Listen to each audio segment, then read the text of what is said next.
So I've been in a total of 4 cults in my life. The first was my family of origin. The second was my childhood religion. The third was the 12-step community. And the fourth was sort of spiritual or non-dual circles. But what's strange is I know plenty of people whose families, religions, support groups, and spiritualities aren't a cult. So what gives? What's the difference? Well, the first thing that I recognize is that I was the common denominator in all 4 of my cults. So I figured it must be something in me that sort of cultifies things that don't necessarily need to be cultified. So it turns out that that something in me was the mechanism of emotional repression. And it caused me to do a number of things that when I pulled them all together and looked at them, I said, that's cultification. The first was giving my power away, right? And whether that was in a positive way, like deifying or depending on the authority in the group, or in a negative way, which was demonizing or trying to dominate that authority. Authority issues are emotional repression issues, whether they're positive or negative, because they're all a reenactment of the childhood dynamic with my primary caregivers, which was where I became emotionally repressed, right? So if I want to resolve emotional repression, I can look to who have I made into an authority, right? Because that'll point me right back to the root of suffering so that I can get free of it. And the beautiful thing is, as we do the work and come out of emotional repression, we stop compulsively giving our power away. Now, the second form of cultification that I was compelled into by my emotional repression was in each paradigm, I needed there to be a perception of them and us, right? Of the self and the other. In my family triangle, depending on who I was with at the time, it was either me and mom versus dad or me and dad versus mom. In religion, it was the believers versus the non-believers. In 12-step, it was the addicts versus the normal people or non-drinkers. In spirituality and non-duality, it was the awake or conscious people versus the asleep or unconscious people.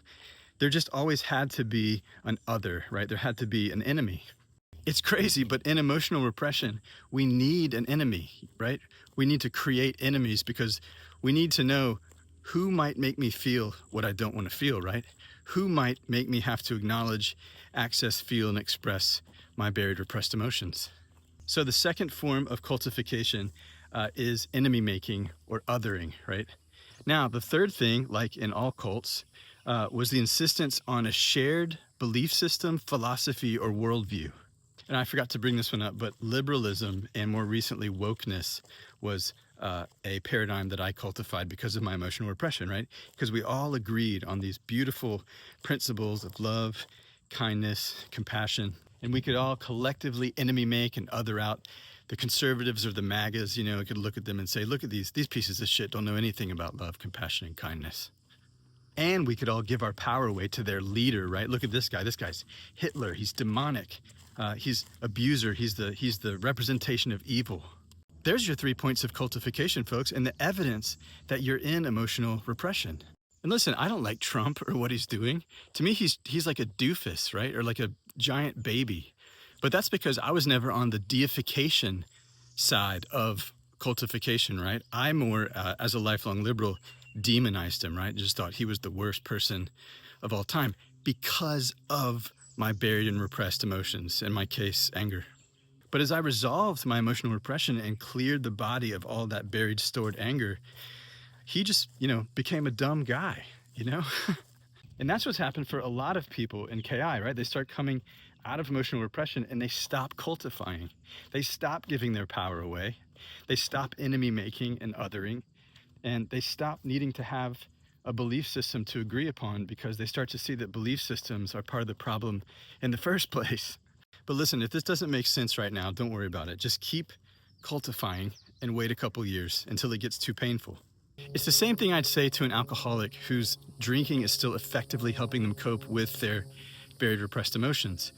If it's too early to quit, then just go do you. Go drink or cultify to your heart's content, right? Until you can't anymore, and then watch this video. Or if all this does make sense or resonate, then you can come start doing some emotional repression work with me. The link is in the caption or bio.